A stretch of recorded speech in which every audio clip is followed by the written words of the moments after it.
Hi friends, చాలా మంది party wear look లో ఉంగరం చేసి చూపించచ్చు కదా అక్క అని అడుగుతున్నారు. సో మన ఛానల్లో కూడా ఉంగరం పెట్టి చాలా రోజులు అయింది కదా.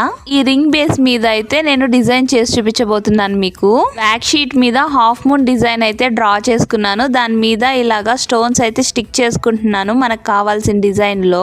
చాలా మంది అడుగుతున్నారు కదండి ఆన్లైన్ క్లాసెస్ ఎప్పుడు స్టార్ట్ చేస్తారు అక్క అని. So online classes December 5th నుంచి అయితే మన ఛానల్లో స్టార్ట్ చేస్తున్నాము. ఎవ్వరూ మిస్ అవ్వద్దు. December 5th నుంచి మన ఛానల్లో లైవ్ క్లాసెస్ అయితే స్టార్ట్ అవుతున్నాయండి. అప్డేట్స్ కోసం ఎవరైనా సబ్స్క్రైబ్ చేసుకొని వాళ్ళు ఉంటే వెంటనే మన ఛానల్ ని సబ్స్క్రైబ్ చేసుకోండి. అండ్ చెప్పడం మర్చిపోయానండి, ఇందులో చూపిస్తున్న ప్రతి ఒక్క మెటీరియల్ మన దగ్గర అవైలబుల్ ఉంది. ఎవరికైనా కావాలనుకుంటే స్క్రీన్ మీద వాట్సాప్ నెంబర్ ఇస్తాను, దానికి హాయ్ అని పెడితే గ్రూప్ లింక్ వస్తుంది. గ్రూప్ లో మేము పెట్టే అప్డేట్స్ అని వస్తూ ఉంటాయి. ఇది వచ్చేసి అడ్జస్టబుల్ రింగ్ అండి. ఏ ఏజ్ వాళ్ళైనా అడ్జస్ట్ చేసి పెట్టుకోవచ్చు దీన్ని. ఫైనల్ అవుట్పుట్ అయితే ఇదండి. నచ్చిందని అనుకుంటున్నాను. మీకు నచ్చితే లైక్ చేసి కామెంట్ చేయండి.